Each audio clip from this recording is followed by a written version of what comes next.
नमस्कार मंडळी, श्री स्वामी समर्थ. मी संध्या माझ्या चॅनलमध्ये तुम्हा सर्वांचं खूप खूप मनापासून स्वागत करते. तर बघा मंडळी, 19 ऑगस्ट 2024 या दिवशी आहे रक्षाबंधन. तर या रक्षाबंधनाच्या दिवशी भद्रा काळ आलेला आहे.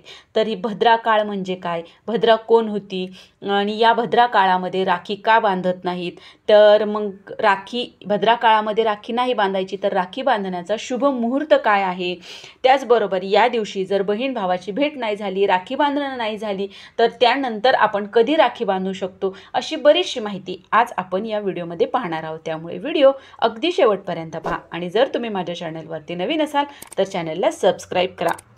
तर बघा मंडळी, आता आपण हे जाणून घेऊया की भद्रा म्हणजे काय आणि या भद्रा काळामध्ये राखी का बांधू नये. तर बघा, सगळ्यात अगोदर भद्रा म्हणजे काय, तर भद्रा ही सूर्य आणि छाया यांची मुलगी आहे आणि यमदेवांची व शनिदेवांची ती बहीण मानली जाते.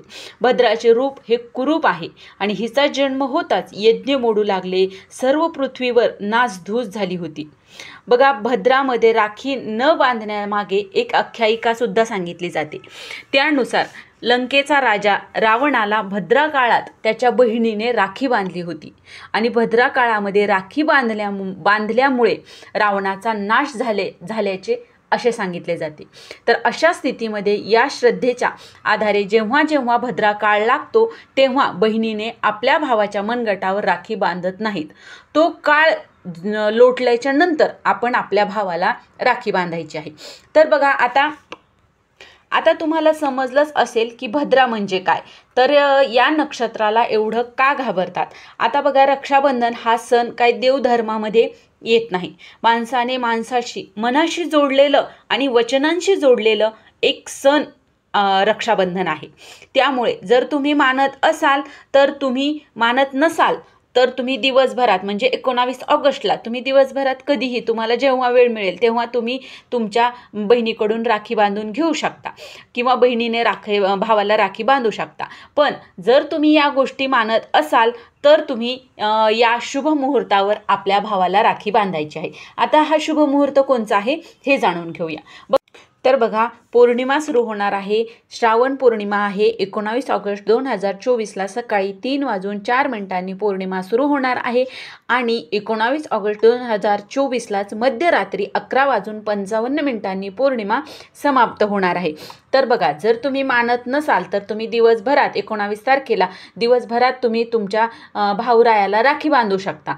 पण बघा, जर तुम्ही या गोष्टी मानत असाल तर तुम्हाला शुभ मुहूर्त आहे. तो शुभ मुहूर्त आहे 19 ऑगस्टला दुपारी 1:32 शुभ मुहूर्त सुरू होणार आहे. 1:30 भद्रा काळ राहणार आहे. त्यामुळे 1:32 ते रात्री 9:07 आपण आपल्या भाऊरायाला राखी बांधू शकता. बघा, 19 ऑगस्टला तुम्ही दिवसभरामध्ये या शुभ मुहूर्तावर आपल्या बहिणीने आपल्या भाऊरायाला राखी बांधायची आहे. पण बघा, काही कारणास्तव जर तुम्हाला या शुभ मुहूर्तावर आपल्या बहिणीपर्यंत भावाला पोहोचणं शक्य नाही झालं किंवा बहिणीला भावापर्यंत पोहोचणं शक्य नाही झालं तर अशा वेळेस काय करायचं, तर अशा वेळेस पुढचे 5 दिवस, पौर्णिमेपासून पुढचे 5 दिवस तुम्ही तुमच्या भाऊरायाला राखी बांधू शकता. तर बघा, राखी बांधणे म्हणजे काय, तर संरक्षणाचे वचन देणे, भावाने बहिणीला रक्षण करण्याचे वचन देणे. हा दिवस भाऊ बहिणीचा आहे. रक्षाबंधनाला राखी बांधण्याला अनन्यसाधारण असे महत्त्व आहे.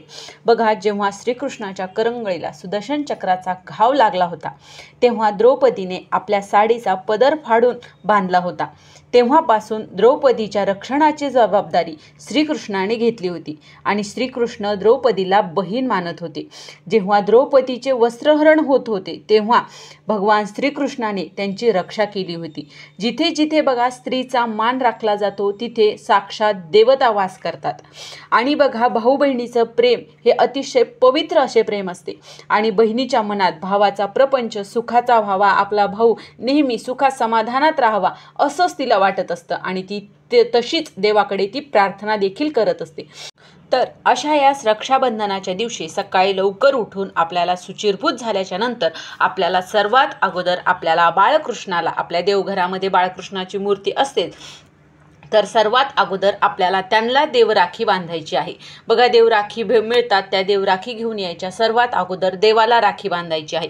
बघा बाळकृष्णाला राखी बांधल्याच्या नंतर आपलं जे इष्टदैवत आहे त्यांना राखी बांधायची आहे। आपले गुरु असतात त्यांना राखी बांधायची आहे। तुमच्या जवळ जर स्वामी समर्थाचं केंद्र असेल तर आवर्जून तुम्ही तिथे जाऊन स्वामी महाराजांना राखी बांधा, नाहीतर आपल्या देवघरामध्ये जरी बांधली तरी देखील चालेल। आणि त्यानंतरच आपल्याला आपल्या भाऊरायाला राखी बांधायची आहे। बघा राखी बहीण भावाच्या प्रेमाचे प्रतीक असते आणि रक्षाबंधन हा पवित्र सणाला भावाला राखी घेताना काही गोष्टी आपण पाळल्याच पाहिजेत, काही नियमांचे पालन आपण केलेच पाहिजेत। याविषयीचा सुद्धा व्हिडिओ लवकरच आपल्या चॅनलवरती येणार आहे, तो देखील व्हिडिओ तुम्ही नक्की बघा। तर ही छोटीशी माहिती होती। रक्षाबंधनाचा शुभ मुहूर्त काय आहे, भद्रा म्हणजे काय, ही माहिती मला आज तुमच्यापर्यंत पोहोचवायची होती। जर तुम्हाला हा व्हिडिओ आवडला असेल तर व्हिडिओला लाईक करा, हा व्हिडिओ जास्तीत जास्त तुमचे नातेवाईक मित्रमंडळी यांच्यापर्यंत शेअर करा आणि आपल्या चॅनलला सबस्क्राईब करा। श्री स्वामी समर्थ।